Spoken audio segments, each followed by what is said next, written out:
सद्बुद्धि, सन्मार्ग और कार्य का संकल्प देना, अडिग रहे विश्वास तुम पर, ऐसा अंतः कर देना।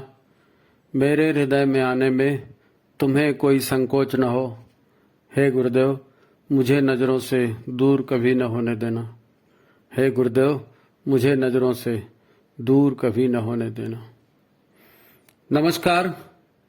गायत्री चिंतन धारा के चिंतन सत्र में आज हम लोग चर्चा करने वाले हैं कि ईश्वर के वर्चस्व को स्वीकार करके उसे धन्यवाद देना हमारे लिए लाभदायक क्यों है। मित्रों, पिछले 2 सत्रों में हमने सूर्य और चंद्रमा के बारे में चर्चा की थी। हम अपने सोचने समझने के तरीके को ठीक करें तो हम पाएंगे कि सिर्फ सूर्य चंद्रमा ही नहीं, माता पिता और हमारे गुरु भी हमारे लिए देवता ही हैं, जो ईश्वरीय व्यवस्था के अंतर्गत हमें सहज प्राप्त होते हैं। तो क्या ईश्वर इनसे पृथक शक्ति है? तो हाँ, ऐसा ही है। ईश्वर ने जैसे हमें बनाया है वैसे ही हमारे जीवन को बेहतर बनाने के लिए उसने इन देव शक्तियों को भी बनाया है।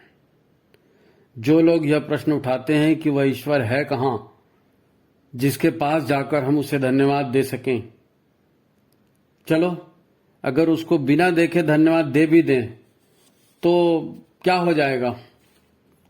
तो आज हम लोग ये महत्वपूर्ण चर्चा करने वाले हैं। ये चर्चा बड़ी महत्वपूर्ण है, तो चिंतन के अंत तक आप बने रहें, ऐसा अनुरोध है। मित्रों, जैसा कि हम लोग बार बार चर्चा करते हैं, ये संसार चेतना और ऊर्जा की संयुक्त निर्मित है। चाहे हम यूनिवर्स की बात कर लें या मल्टीवर्स की बात कर लें, जैसा एक पिंड में है वही सारे ब्रह्मांड में है। एक पिंड में जो सिस्टम है वही सिस्टम सारे ब्रह्मांड में भी है। यहाँ विशिष्ट ऊर्जाओं के अनेकानेक सिस्टम या प्रोग्राम काम करते हैं।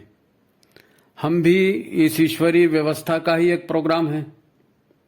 हमारे भीतर भी ऊर्जाओं के अनेक सिस्टम काम करते हैं। इस पूरे ब्रह्मांड में अकेला अलग कुछ भी नहीं है। सारे प्रोग्राम और सिस्टम एक दूसरे से पूरी तरह संबंधित हैं, यानी इन सभी में कार्य कारण के संबंध बने हुए हैं। विज्ञान यह है कि ऊर्जा ही परमाणुओं की और फलस्वरूप पदार्थों और जीवों की उत्पत्ति का आधार भी है। जो कुछ भी हमें दिख रहा है इसका आधार ऊर्जा ही है। ऊर्जा से ही ये सारा निर्माण हुआ है।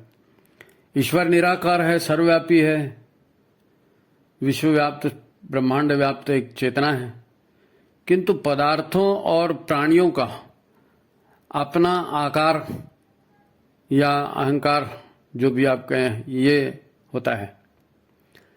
ये सारे सर्वव्यापी तो नहीं होते ईश्वर की तरह, परंतु एक इकोसिस्टम द्वारा पदार्थ, प्राणी और ऊर्जाएं ईश्वरीय चेतना की लय से जुड़े होते हैं, या विधाता के विधान के अनुसार ये सब कुछ काम करते हैं। जाहिर है हम भी विधाता के विधान से ही जन्म लेते और मरते हैं, कर्म करते हैं और फल पाते हैं। अब सूर्य, चंद्रमा, माता पिता या गुरु, ये सभी प्रमुख देव शक्तियां हैं जो स्वयं भी ईश्वरीय नियमों से बंधे होने के बावजूद हमारे जीवन मरण और हमारे विकास को दिशा देते रहते हैं। हमारा ध्यान इस सारे सिस्टम पर क्यों नहीं जाता? क्योंकि हम स्वतः को इस सिस्टम का एक अंग नहीं मानते, है नहीं? और हम देखते हैं कि हमारा मूल काम क्या है? मनुष्य जाति की संख्या बढ़ाते रहना और संपूर्ण पर्यावरण की सुरक्षा करना, ताकि प्रकृति और अन्य जीव जगत, है ना, सभी के लिए यह व्यवस्था हितकारी बनी रह सके। एक बात की गांठ बांध दे, यह सबसे महत्वपूर्ण तथ्य है कि हमारे भीतर 3 प्रमुख और बड़े सिस्टम काम करते हैं। ये सारे तीनों सिस्टम एक साथ काम भी करते हैं। एक है शरीर का सिस्टम, दूसरा है स्मृति, भावना, विचारों और कामनाओं से युक्त मन का सिस्टम, और तीसरा है हमारा ऊर्जा तंत्र और हमारी चेतना। यह वस्तु स्थिति है।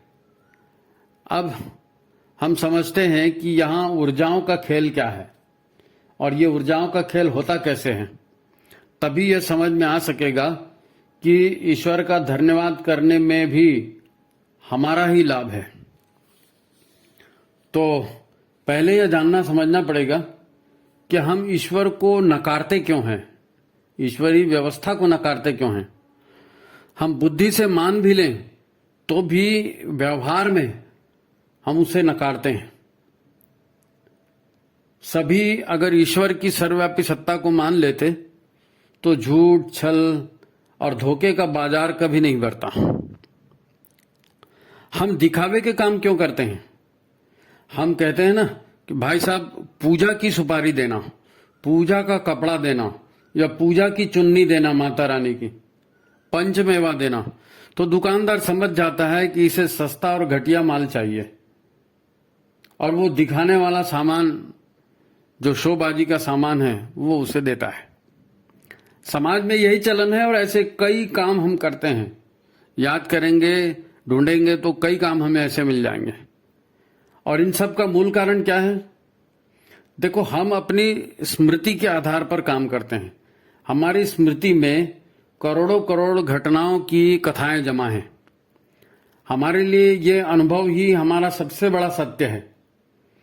हमारा अहंकार हमें सुरक्षित और जीवंत, सुखी रखना चाहता है। इंद्रिय भोग के अनुभव हमारे लिए सबसे प्रत्यक्ष अनुभव होते हैं। तब कुल मिलाकर हमारा जीवन कैसे चलता है। हम दुर्घटनाओं से, हानि से, जलने से, गिरने से या बदनाम होने से डरते हैं। जहां भी नुकसान होने का भय होता है हम भयग्रस्त होते हैं। जहां ऐसे खतरे हों हमारा मन पहले ही उस काम के लिए ना कह देता है। वह शारीरिक श्रम को, आर्थिक हानि को भी तुरंत ना कह देता है। अच्छा, हमारे मूलाधार और स्वाधिष्ठान चक्र की प्रेरणा भी यही होती है। तो हमारा पूरा जीवन खाओ, पियो, आराम करो, बच्चे पैदा करो, इसी के आसपास घूमते रहता है। इन सारी परिस्थितियों में ईश्वर या किसी सुप्रीम पावर की कोई भूमिका देखने का हमें मौका ही नहीं मिलता। इसीलिए बुद्धि और तर्क से मान लेने के बावजूद भी हमारा व्यवहार एक नास्तिक की तरह या एक डिप्लोमेट की तरह दिखावे वाला ही होता है। विद्याध्ययन, साधना, सत्संग आदि हमें नीरस कार्यक्रम लगते हैं। तो कुल मिलाकर हमारा जीवन जैसे चलता है उसे कहते हैं आहार, निद्रा, भय और मैथुन का जीवन, है नहीं। पशुवत जीवन, पशु भी यही करता है, आहार, निद्रा, भय और मैथुन। हमारा भी वही जीवन चलता है। इसमें लोगों की नजरों में हम श्रेष्ठ बनने के लिए कुछ दिखावे की बातें करते रहते हैं, वो जुड़ जाती है, वही अलग है। बाकी सब काम मूल रूप से वैसी होता है। अब यहां मूल बात क्या है। मूल बात है माता पिता से, गुरु से, समाज से, देश से, संस्कृति से, प्रकृति और पर्यावरण से जो सुविधाएं हमें लगभग मुफ्त में मिलती रहती हैं उस पर हमारा ध्यान ही नहीं जाता। इसलिए हम इनका कोई उपकार नहीं मानते, उल्टे इन्हें मुफ्त का माल समझकर इनका दुरुपयोग भी करते रहते हैं, इनका अपमान करते रहते हैं। इनका धन्यवाद करना तो बहुत दूर की या खाली कल्पना की बात है। जिसे हम प्रकृति या पर्यावरण कह देते हैं, वास्तव में इनमें कई देव शक्तियां हैं, कई देवता हैं। जीवन देने और जीवन को बेहतर बनाने वाली कई ताकतें इस पर्यावरण में समाई हुई हैं। पिछली 2 चर्चाओं में हम सूर्य और चंद्रमा की जीवनदायी शक्तियों की चर्चा कर चुके हैं। ये देव शक्तियां ईश्वर की सूक्ष्म शक्तियों के अलग अलग सिस्टम ही तो हैं। जब ये सारा संसार ऊर्जा और चेतना का ही एक सिस्टम मात्र है, तब इसका एक भाग हम स्वयं भी तो हैं। हम स्वयं भी हैं, इसी सिस्टम का एक भाग है। जैसे हमें जीवन से इतना कुछ मिलता है, तो हमें संसार को भी कुछ देना चाहिए ना। कोई देता है तब हमें मिलता है, और यही तो यज्ञ है। हम जीवन देते हैं तो जीवन पाते भी हैं। जब हम ईश्वरीय सिस्टम को मजबूत बनाते हैं तो यही सिस्टम हमें भी सहारा और सुविधा देता है। आपने हमारी संस्कृति के कुछ घोष वाक्य सुने होंगे, जैसे हमारे यहाँ बार बार कहा जाता है धर्मो रक्षति रक्षिता, यानी ये कि हम धर्म कर्तव्य में लगे रहेंगे और सिस्टम को यज्ञ रूप बनाए रखेंगे, लोकहित की भावना से काम करते रहेंगे, तो यही सिस्टम हमारे हित में भी काम करेगा और हमें भी सुरक्षित करेगा।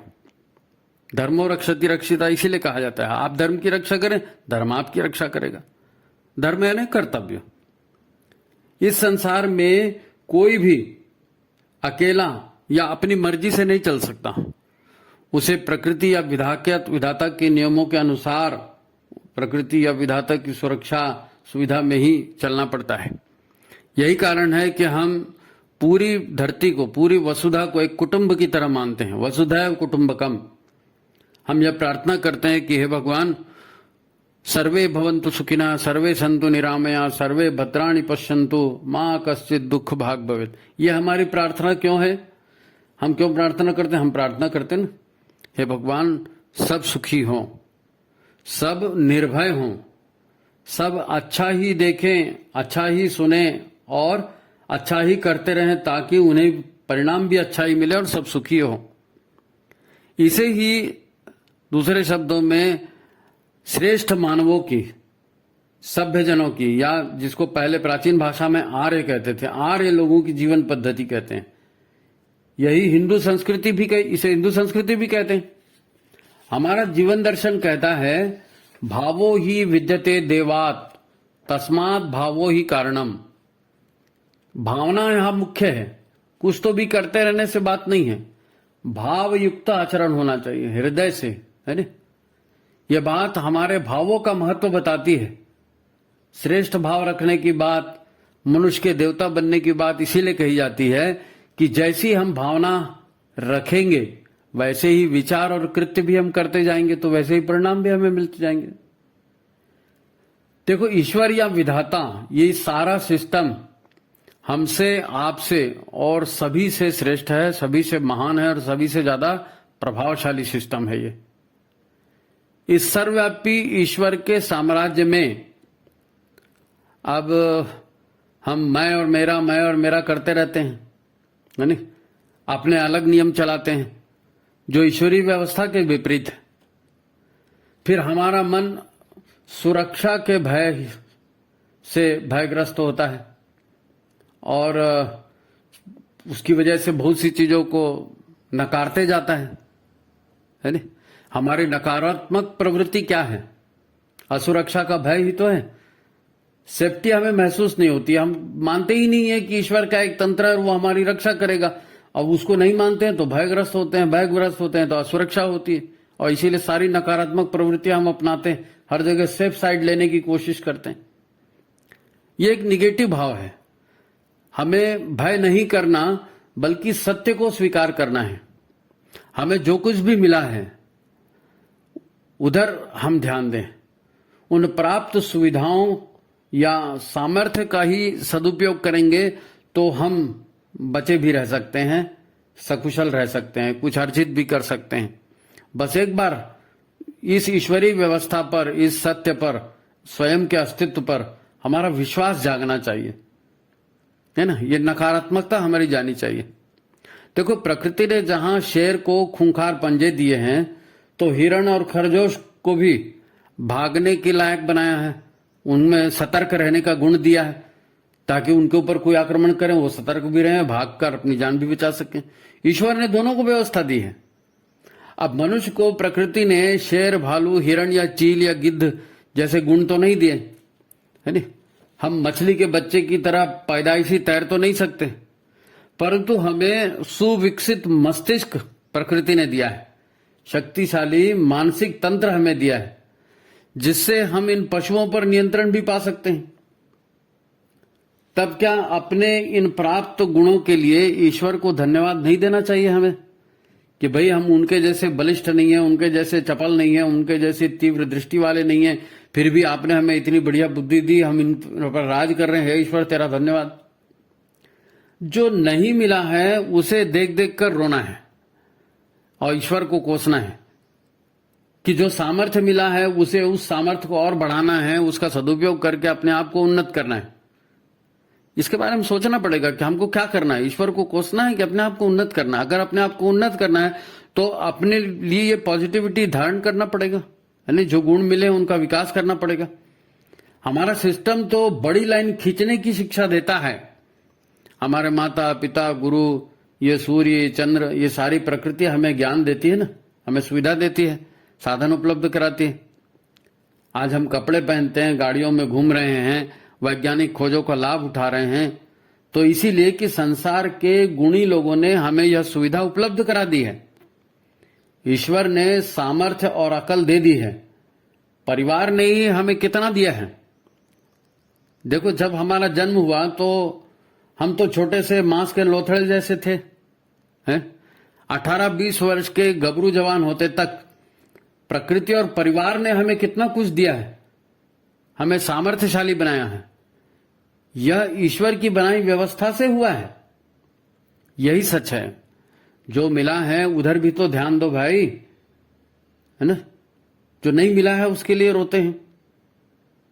विधाता को समझना चाहिए, विधाता का विधान क्या है ना। विधाता के विधान का उपकार हम कैसे भूल सकते हैं। यदि हम ध्यान देंगे तो देखेंगे सब कुछ तो उसी का दिया हुआ है। आप देखेंगे तपती गर्मी के बाद वर्षा और शीत ऋतु आती है, कड़कती शीत के बाद आराम देने वाली गर्मी आती है जो हमें ठंड से बचाती है। समुद्र का खारा पानी हजारों किलोमीटर दूर हमें पहुंचाने वाली प्रकृति ही है, वो भी खारे पानी को मीठा पानी बनाकर हमें देती है। और फिर यही मिट्टी उस पानी को हमारे लिए सुरक्षित रखती है। पेड़ पौधे ये सब हमें ऑक्सीजन देते हैं, आहार देते हैं, तब कहीं जाकर हम जिंदा रह पाते हैं। और सोफे में बैठकर मजे से टीवी देखते हैं, गैस में खाना बनाते हैं, खिड़की खोल देते हैं तो हवा आती है, रोशनी आती है मुफ्त में। इन सब के लिए ईश्वर को आप धन्यवाद भी नहीं दे सकते जी। मानना चाहिए, जो बड़ा है, जो देने वाला है, उसका उपकार मानने से हमारे अंतःकरण का परिष्कार होता है, हमें सुपात्रता प्राप्त होती है, हमें और भी सहज बुद्धि, सहज सफलता मिलती है। वास्तव में हमारी लड़ाई हमारे अपने अहंकार से ही है। इसी से हमारी मति मारी जाती है, अहंकार की वजह से। भय और नकारात्मक भावों को तो हम पालते रहते हैं, परंतु सत्य को जानने का प्रयत्न नहीं करते। और सत्य यही है कि नकारात्मकता और भय हमें कमजोर और दुखी बनाता है, जबकि सकारात्मकता से हमें साहस, परिश्रम पूर्वक कार्य करने की प्रेरणा मिलती है। निस्वार्थ सेवा हम अपने जीवन में करते हैं तो उससे हमें सामर्थ्य प्राप्त होता है। प्रकृति हमें और शक्ति देती है, मान सम्मान देती है, हमें अंतर में आनंद भी होता है।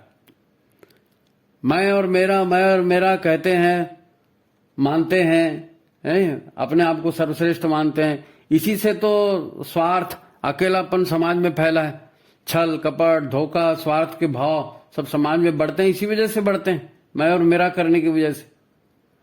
लोग ईश्वर जैसी कल्याणकारी व्यवस्था को भूलकर धन संपत्ति को ही सब कुछ मान लेते हैं, क्योंकि बाकी कहीं से सहयोग उनको मिलता नहीं, सब तो एक दूसरे को धोखा दे रहे हैं। परंतु दुर्घटना होती है, जब बीमारी आती है, जब बुढ़ापा आता है नहीं, कष्ट बढ़ते जाते हैं, तब पता चलता है कि पैसा कुछ नहीं है भैया। लोगों की सहायता और प्रेमपूर्ण सेवा पैसे से ज्यादा जरूरी है। साधन सुविधा और जीवन देने वाला हमेशा महान ही होता है, उसका सम्मान होना ही चाहिए। ईश्वर ने यह सब दिया है, ईश्वर का सम्मान होना ही चाहिए, ईश्वर की श्रेष्ठता को स्वीकार किया ही जाना चाहिए। मगर हम में कृतज्ञता का भाव नहीं उपजेगा, हम जीवन देने वाले के प्रति कृतज्ञ नहीं होंगे, उसके नियमों का उल्लंघन करते जाएंगे तो भीतर से खोखले होते जाएंगे, हमारा सामर्थ्य भी घटते जाएगा। भय और नकारात्मकता हमारे शरीर में हानिकारक हार्मोन्स को पैदा करती है। आपको मालूम, ये नकारात्मकता, ये नकारात्मक भाव, ये नकारात्मक इसीलिए कहलाते हैं कि ये हमारे लिए नुकसानदायक हैं। भय और नकारात्मकता से हमारे शरीर में हानिकारक हार्मोन्स बनते हैं। हम स्वतः अपने भीतर जहर भरते जाते हैं ऐसा कर करके। फिर हमारे भीतर अहंकार और स्वार्थ बढ़ते जाता है, तो आगे अधःपतन की एक लंबी श्रृंखला चालू हो जाती है। एक दूसरे को घटाता है, दूसरा तीसरे को घटाता है, और धीरे धीरे हम मुसीबतों से घिरते चले जाते हैं। और अंत में इस बात का सारांश हम निकालें तो हमारे और ईश्वर के बीच एक माया है, एक भ्रम है जो फैला हुआ है। माया और भ्रम हम इसलिए कह रहे हैं कि हमारा ध्यान इधर नहीं जाता है नी। हम मैं मेरा में लगे रहते हैं। जो महत्वपूर्ण नहीं है उसे महत्वपूर्ण मानते हैं, और जो महत्वपूर्ण है उसको नकार देते हैं, और उसके परिणाम फिर हमारे लिए बुरे होते हैं, है नी। तो इस संसार में भ्रम की, अज्ञान की आंधियां चल रही हैं। भ्रम की, अज्ञान की आंधियां चल रही हैं। तब एक गीत याद आता है हमको, गुरु की महिमा को लेकर के है वो। गुरु बिन कौन बतावे वाट, भरा बिकट जमघाट, गुरु बिन कौन बतावे वाट। गुरु के बिना सन्मार्ग कौन दिखाएगा, है ना। केवल गुरु के मार्गदर्शन से हम इस माया जाल से बच सकते हैं। और गुरु क्या कहते हैं? हमारे गुरु कहते हैं, हम ईश्वर को सर्वव्यापी और न्यायकारी मानकर उसके अनुशासन को जीवन में उतारेंगे। जब ईश्वर को सर्वव्यापी और न्यायकारी मानकर हम जिएंगे, उसकी व्यवस्था से जिएंगे, तो जाहिर है दुख मुसीबतें हमें नहीं छू सकेंगे, क्योंकि हम सब व्यवस्था के ही अंग हैं, और व्यवस्था के ही साथ चलना ही हमारा धर्म है। हम अपना अपना राग अलापेंगे तो कुचल दिए जाएंगे, है नी। महाकाल ऐसे जो वितंडावाद हैं, ऐसे जो अन्यायकारी आचरण है, उसको कुचल देते हैं, है नी। तो ईश्वर के अनुशासन को जीवन में उतारना है। हे ईश्वर, इतना सुंदर मनुष्य जीवन और सद्गुरु देने के लिए आपको कोटि कोटि धन्यवाद, है नी। ईश्वर को धन्यवाद दें, आपने हमें सन्मार्ग पर चलाया, हमें सद्गुरु दिया, हमें ज्ञान दिया। हे ईश्वर, आपका कोटि कोटि धन्यवाद। तो ये आज का हमारा चिंतन था। मित्रों, एक शिकायत है आप लोगों से। जब हम देखते हैं चैनल में तो सैकड़ों लोग देखते हैं इस कार्यक्रम को, लेकिन लाइक नहीं करते हैं। आपको लाइक करना है। अगर आप चैनल के कार्यक्रमों को लाइक करेंगे ना, तो सिर्फ एक लाइक करने से इसकी विजुअलिटी बढ़ती है। यूट्यूब वाले इसको ज्यादा से ज्यादा लोगों तक पहुंचाते हैं, क्योंकि उनका व्यवसाय है। उनको पता चलेगा कि लोग इसको ज्यादा देखते हैं, तो उनको ज्यादा विज्ञापन मिलता है, इसलिए वो लोग इसको ज्यादा दिखाते हैं, नए नए लोगों को सजेस्ट करते हैं कि आप इसको देखिए।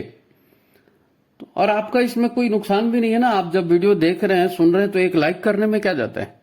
एक लाइक कर दीजिए, शेयर कर दीजिए, और इस विचार क्रांति अभियान में योगदान दीजिए। ठीक है, तो आज की बात यही समाप्त करते हैं। सभी को नमस्कार, प्रणाम।